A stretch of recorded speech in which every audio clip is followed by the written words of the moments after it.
بسم اللہ الرحمن الرحیم۔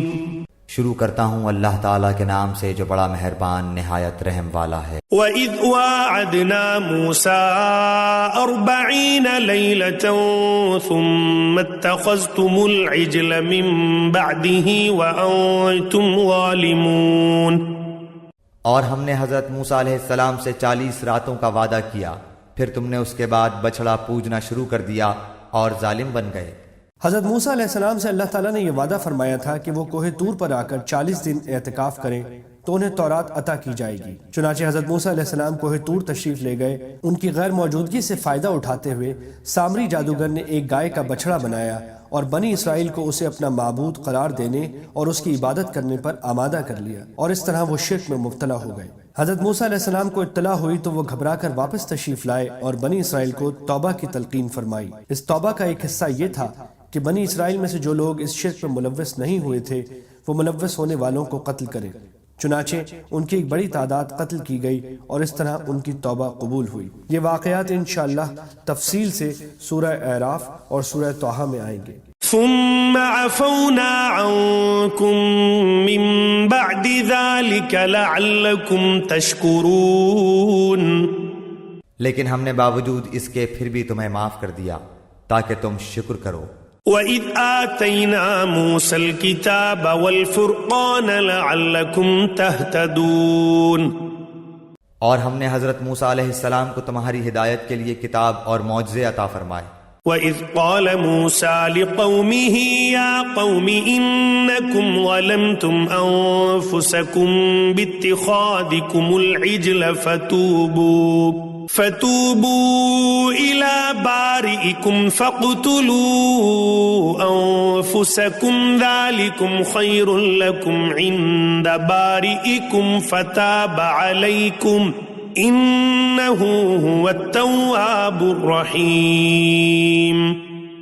جب حضرت موسیٰ علیہ السلام نے اپنی قوم سے کہا کہ اے میری قوم، بچڑے کو معبود بنا کر تم نے اپنی جانوں پر ظلم کیا ہے، اب تم اپنے پیدا کرنے والے کی طرف رجوع کرو، اپنے کو آپس میں قتل کرو، تمہاری بہتری اللہ تعالیٰ کے نزدیک اسی میں ہے، تو اس نے تمہاری توبہ قبول کی، وہ توبہ قبول کرنے والا اور رحم و کرم کرنے والا ہے۔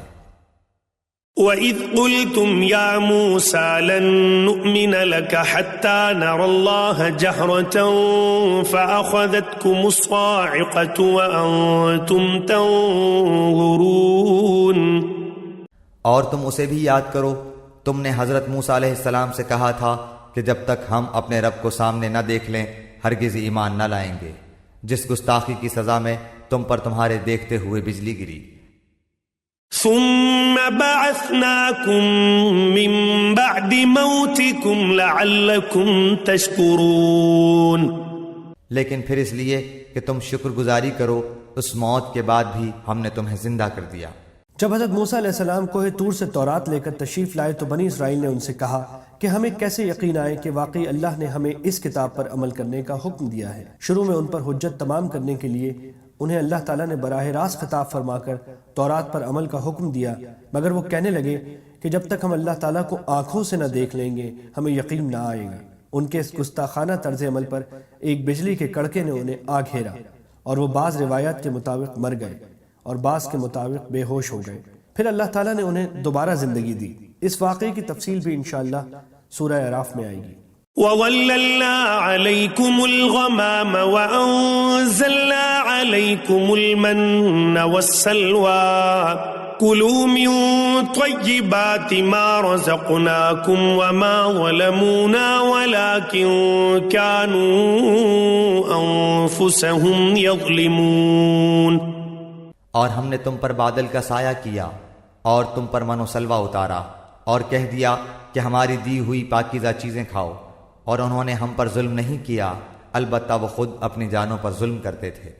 جیسا کہ سورہ مائدہ میں آئے گا، بنی اسرائیل نے جہاد کے ایک حکم کی نافرمانی کی تھی جس کی پاداش میں انہیں صحرائے سینا میں مقید کر دیا گیا تھا، لیکن اس سزا یابی کے دوران بھی اللہ تعالیٰ نے انہیں جن نعمتوں سے نوازا یہاں ان کا ذکر ہو رہا ہے۔ صحرا میں چونکہ کوئی چھت ان کے سروں پر نہیں تھی، اس لیے ان کو دھوپ کی تمازت سے بچانے کے لیے اللہ تعالیٰ نے یہ انتظام فرمایا کہ ایک بادل ان پر مسلسل سایہ کیے رہتا تھا۔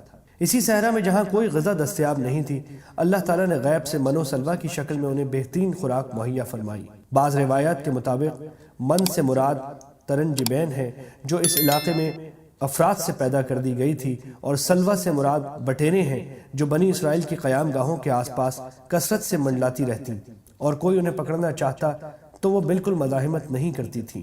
بنی اسرائیل نے ان تمام نعمتوں کی بری طرح ناقدری کی اور اس طرح خود اپنی جانوں پر ظلم کیا۔ وَإِذْ قُلْنَا ادْخُلُوا هَٰذِهِ الْقَرْيَةَ فَكُلُوا مِنْهَا حَيْثُ شِئْتُمْ رَغَدًا وَادْخُلُوا الْبَابَ سُجَّدًا وَقُولُوا حِطَّةٌ نَغْفِرْ لَكُمْ خَطَايَاكُمْ وَسَنَزِيدُ الْمُحْسِنِينَ۔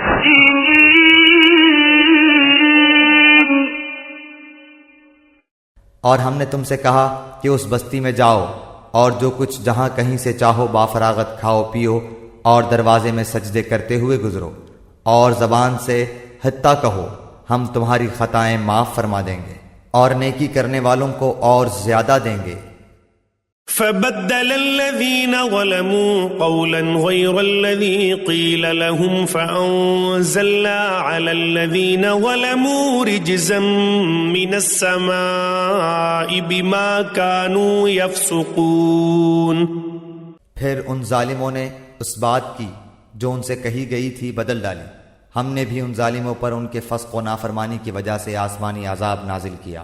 اسی صحرا میں رہتے ہوئے جب مدت گزر گئی اور بنی اسرائیل من و سلوہ سے بھی اکتا گئے تو انہوں نے یہ مطالبہ کیا کہ ہم ایک ہی قسم کے کھانے پر گزارا نہیں کر سکتے، ہم زمین کی ترکاریاں وغیرہ کھانا چاہتے ہیں۔ ان کا یہ مطالبہ آگے آیت 61 میں آ رہا ہے۔ اس موقع پر ان کی خواہش بھی پوری کی گئی اور یہ اعلان فرمایا گیا کہ اب تمہیں صحرا کی خاک چھاننے سے نجات دی جاتی ہے۔ سامنے ایک شہر ہے، اس میں چلے جاؤ، لیکن اپنے گناہوں پر ندامت کے اظہار کے طور پر سر جھکائے ہوئے اور معافی مانگتے ہوئے شہر میں داخل ہو، وہاں اپنی رغبت کے مطابق جو حلال غذا چاہو کھا سکو گے۔ لیکن ان ظالموں نے پھر ضد کا مظاہرہ کیا، شہر میں داخل ہوتے ہوئے سر تو کیا جھکاتے، سینے تان تان کر داخل ہوئے، اور معافی مانگنے کے لیے انہیں جو الفاظ کہنے کی تلقین کی گئی تھی ان کا مذاق بنا کر ان سے ملتے جلتے ایسے نعرے لگاتے ہوئے داخل ہوئے جن کا مقصد مسخرہ پن کے سوا کچھ نہ تھا۔ جو لفظ انہیں معافی مانگنے کے لیے سکھایا گیا تھا وہ تھا حتہ، یا اللہ ہمارے گناہ بخش دے۔ انہوں نے اسے بدل کر جس لفظ کے نعرے لگائے تھے وہ تھا ہنتا، یعنی گندم۔ وَإِذِ اسْتَسْقَى مُوسَى لِقَوْمِهِ فَقُلْنَا اضْرِب بِّعَصَاكَ الْحَجَرَ فَانفَجَرَتْ مِنْهُ 12 عَيْنًا قَدْ عَلِمَ كُلُّ أُنَاسٍ مَّشْرَبَهُمْ كُلُوا وَاشْرَبُوا مِن رِّزْقِ اللَّهِ وَلَا تَعْثَوْا فِي الْأَرْضِ مُفْسِدِينَ۔ اور جب موسیٰ علیہ السلام نے اپنی قوم کے لیے پانی مانگا تو ہم نے کہا کہ اپنی لاٹھی پتھر پر مارو جس سے 12 چشمے پھوٹ نکلے، اور ہر گروہ نے اپنا چشمہ پہچان لیا، اور ہم نے کہہ دیا کہ اللہ تعالیٰ کا رزق کھاؤ پیو اور زمین میں فساد نہ کرتے پھرو۔ یہ واقعہ بھی اس وقت کا ہے جب بنی اسرائیل میدان طیہ صحرائے سینا میں محصور تھے، وہاں پانی کا کوئی چشمہ نہیں تھا۔ اللہ تعالیٰ نے ایک معجزے کے طور پر پتھر سے 12 چشمے پیدا فرما دیے۔ حضرت یعقوب اسرائیل علیہ السلام کے 12 بیٹے تھے، ہر بیٹے کی اولاد ایک مستقل قبیلہ بن گئی، اور اس طرح بنی اسرائیل 12 قبیلوں میں تقسیم ہو گئے۔ اللہ تعالیٰ نے ہر قبیلے کے لیے ایک الگ چشمہ جاری فرما دیا تاکہ کوئی الجھن پیش نہ آئے۔